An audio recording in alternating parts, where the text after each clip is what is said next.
Dad perfect events.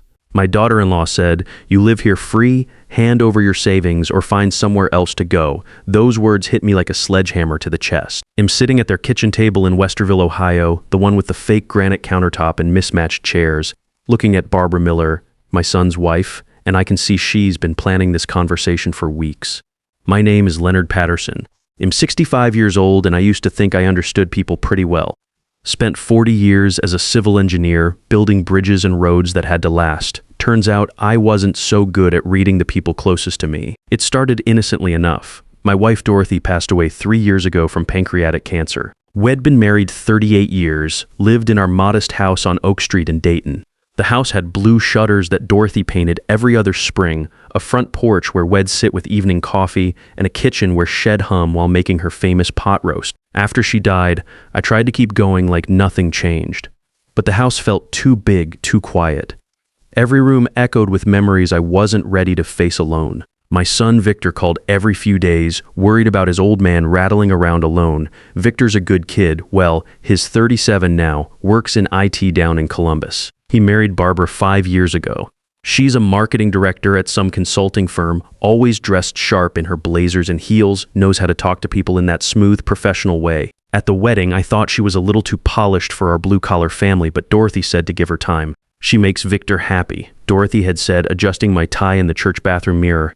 That's what matters. When COVID hit in March 2020, I was stuck in that empty house for weeks. No neighbors to wave to across the street, no Dorothy to share meals with, no reason to get dressed most days. The silence was crushing.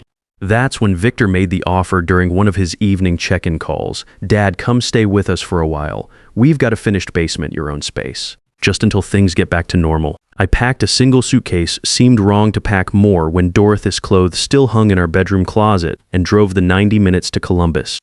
Their house in Westerville was nice, bigger than anything Dorothy and I ever had. 4 bedrooms, good neighborhood with sidewalks and young families, big backyard where my grandkids Teddy and Helly could play on their elaborate swing set. Being around them made me feel useful again, like I had a purpose beyond just existing. The basement setup was exactly what they'd promised.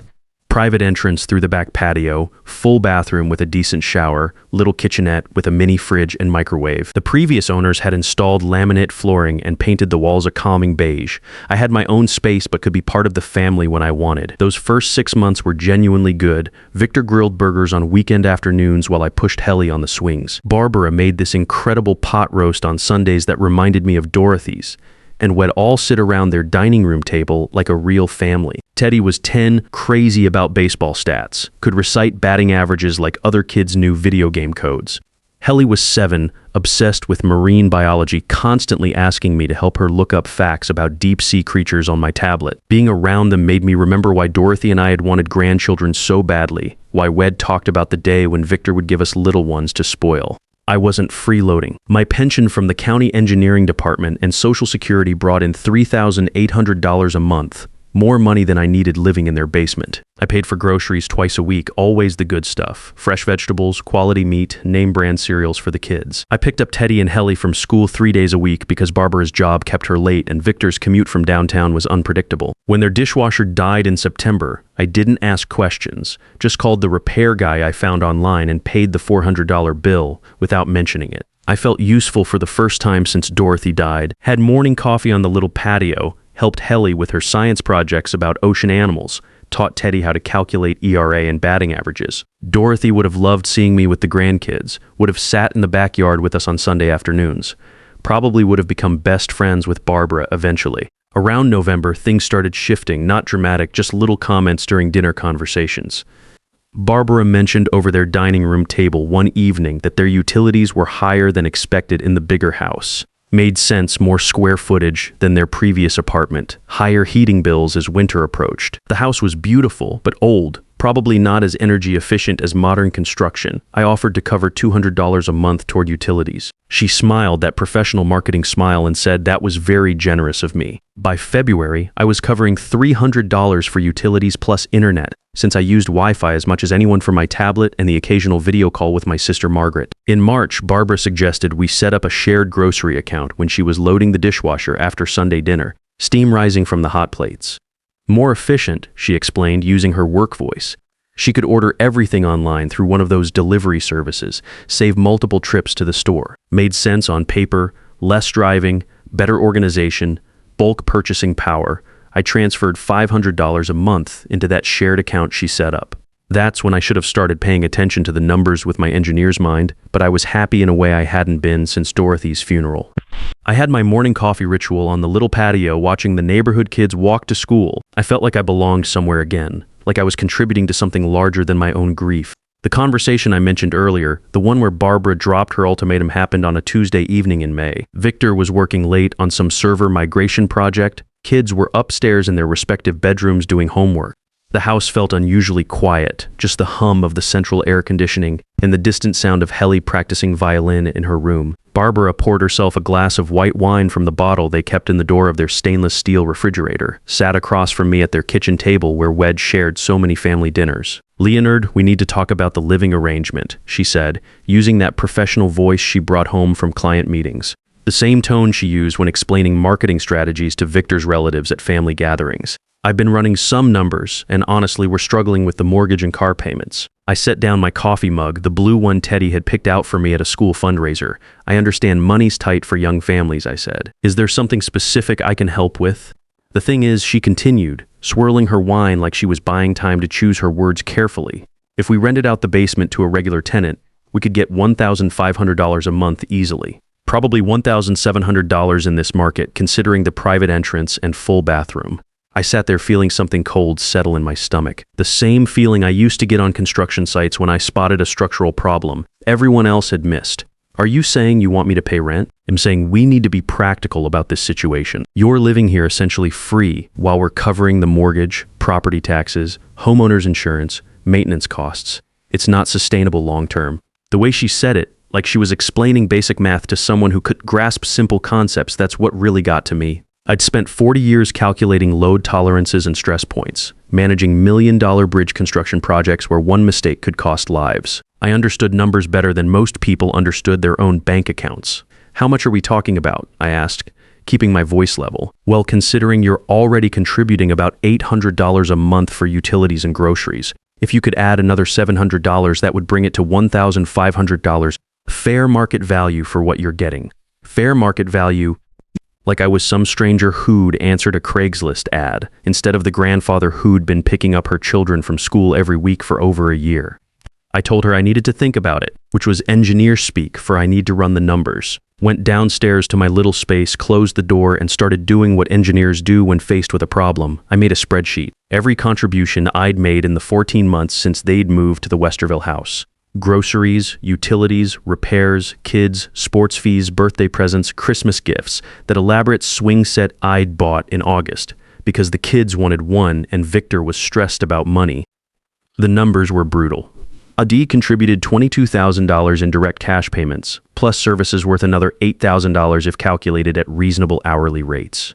3 days a week of after-school childcare, yard work, appliance repairs, grocery shopping, countless small fixes around the house. And now Barbara wanted $500 a month on top of everything else. That would mean $18,000 a year just in rent, plus the existing $9,600 in groceries and utilities, plus all the unpaid labor. I called my sister Margaret in Phoenix. She's 62, a retired high school math teacher with zero patience for nonsense and the sharpest analytical mind in our family. Margaret had been Dorothy's closest friend as well as my sister, which meant she knew exactly how to cut through emotional manipulation and get to the facts.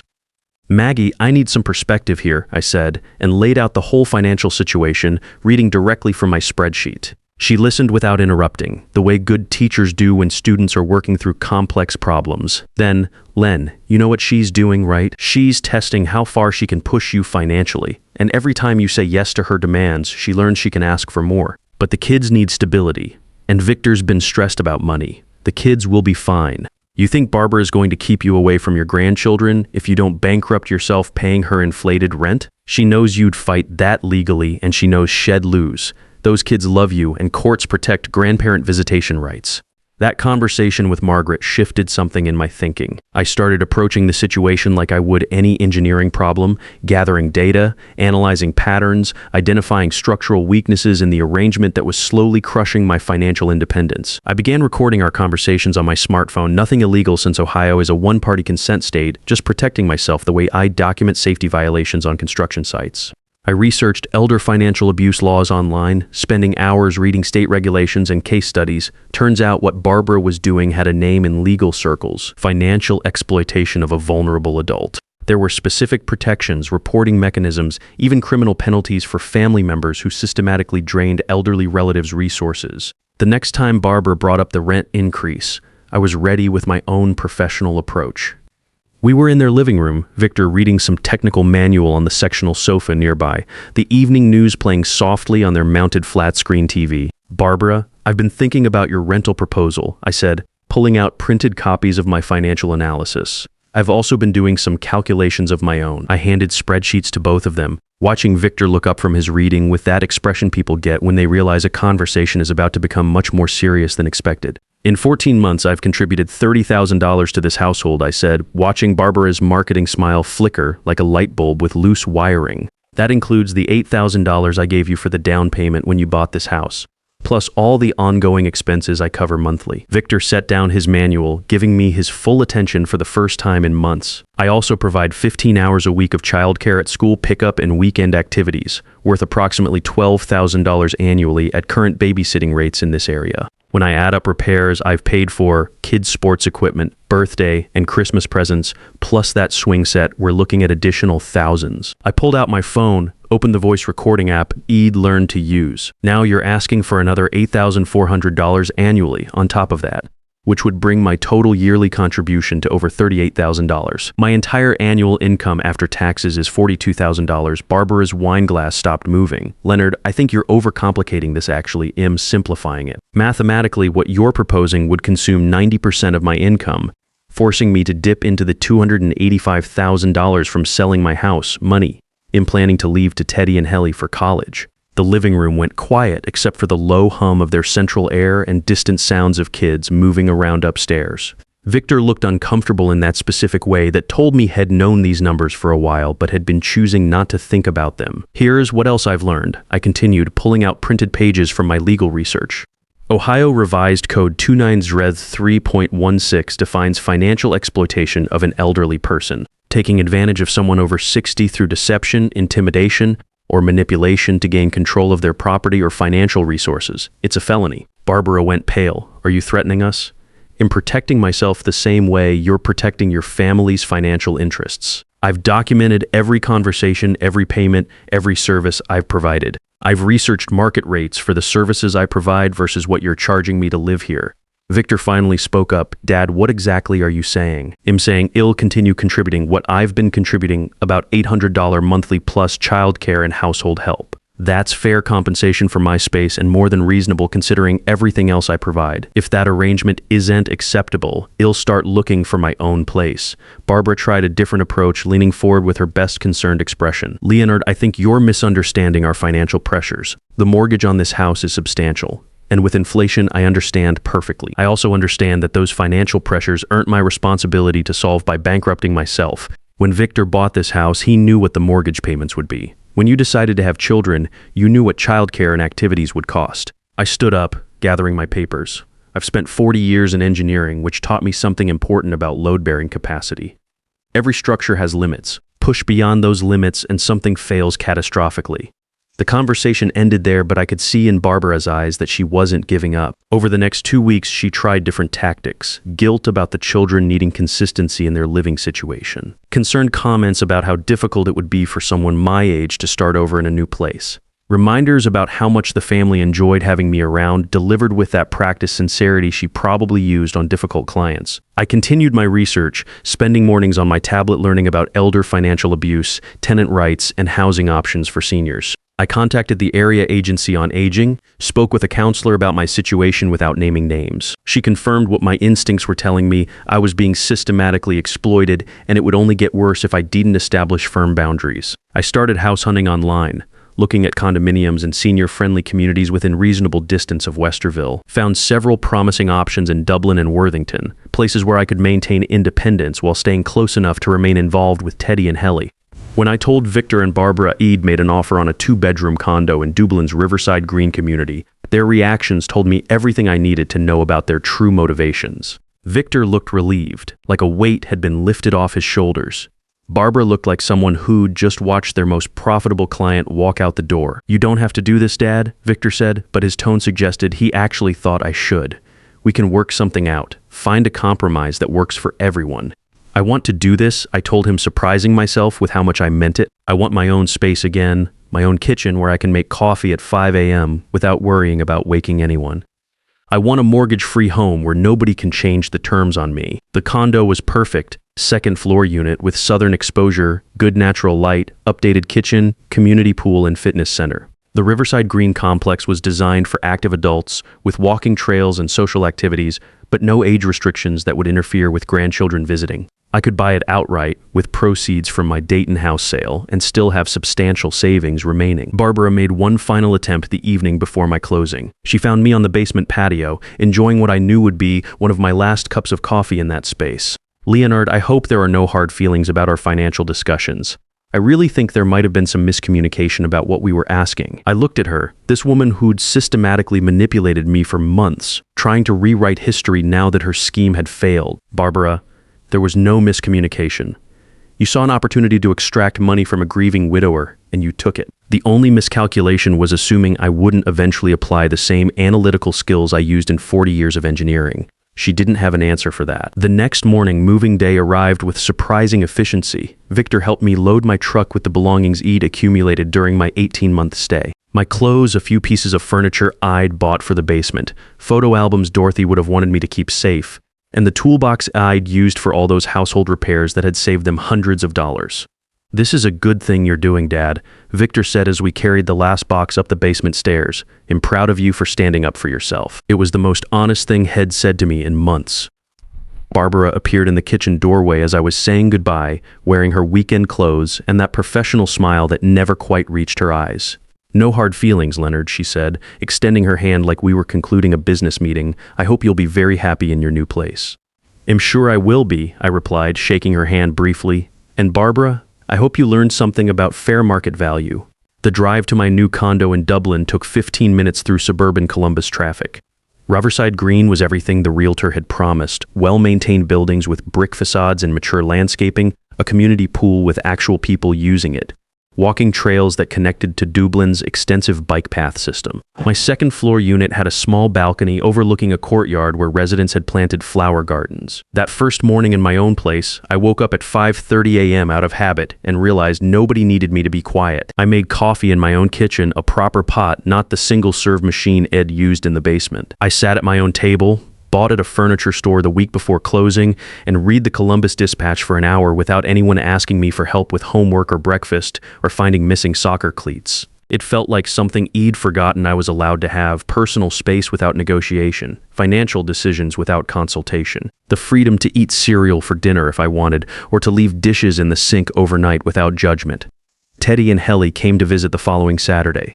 Victor brought them over after lunch, and their excitement about the community pool was infectious. We spent the afternoon swimming and playing pool games, and for the first time in months, I didn't feel like I was performing gratitude for being allowed to spend time with my grandchildren. "Grandpa, can we sleep over sometime?" Helly asked as we sat by the pool, her hair still damp from swimming. "Absolutely," I told her. "Anytime you want. The second bedroom is yours whenever you need it." Victor and I sat in the poolside chairs while the kids played Marco Polo with some other children from the complex. The afternoon sun was warm, the setting was peaceful, and conversation felt easy between us for the first time since the financial discussions had started.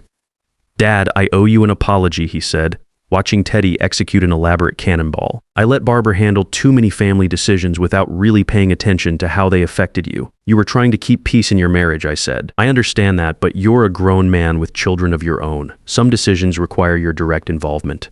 "I know. I've been thinking about a lot of things since you announced you were moving out."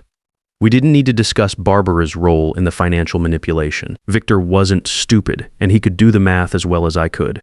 had chosen to remain passive while his wife systematically extracted money from his grieving father, but he also hadn't actively participated in the scheme. 8 months later, I see Teddy and Helly twice a week, minimum, sometimes 3 times. Wednesdays, I pick them up from school and we get ice cream on the way back to their house. My treat, my choice. Saturdays, they come swim at Riverside Green, help me tend the small herb garden I've started on my balcony, sometimes sleep over if their parents have evening plans. Victor texts me regularly, and we've had several honest conversations about family dynamics, financial boundaries, and the importance of speaking up when something doesn't feel right. He's a good man who learned an important lesson about passive complicity. Our relationship is stronger now than it was before the financial crisis, built on respect rather than obligation. Barbara and I are polite when we encounter each other during child exchanges or family events. She got what she needed, me out of the basement, so she could stop feeling guilty about financially exploiting her father-in-law. I got what I needed, my independence and dignity back, plus the knowledge that I can protect myself when necessary. The funny thing is, I'm happier now than I've been since Dorothy died. I wake up in my own bed, make coffee in my own kitchen, maintain my own schedule without consulting anyone. When I want company, I call the kids or drive over to see them. When I want solitude, I have it. I've learned something crucial through this experience. Being generous doesn't mean being a pushover. Family love doesn't require financial surrender. And sometimes the best way to preserve relationships is to set clear boundaries about what you will and won't accept from people who claim to care about you. My engineering background taught me that every structure needs proper support and load distribution to remain stable. Families work the same way. You can be helpful, you can be generous, but you don't have to be the foundation that everyone else builds their financial security on top of. Dorothy always said I was too trusting for my own good, that I assumed other people operated with the same ethical standards I tried to maintain. She was right about that, as she was about most things. But she also taught me that it's never too late to learn. Never too late to stand up for yourself when someone tries to take advantage of your good nature. I'm 65 years old. I live 15 minutes from my grandchildren in a mortgage-free condo with a pool and walking trails. I have enough money in the bank to last the rest of my life, protected from manipulation through proper legal documentation. And nobody, not even family, gets to change that arrangement without my explicit agreement. That's probably the most important engineering principle I ever learned. Some loads are worth bearing, and some will collapse the entire structure if you're not careful about your limits. Sometimes the people who claim they love you most are the ones who need the clearest boundaries, because love without respect is just exploitation with better marketing. I learned that protecting yourself isn't selfish when someone else is systematically destroying your future. It's the most responsible thing you can do for everyone involved, including the grandchildren you want to leave something meaningful behind for.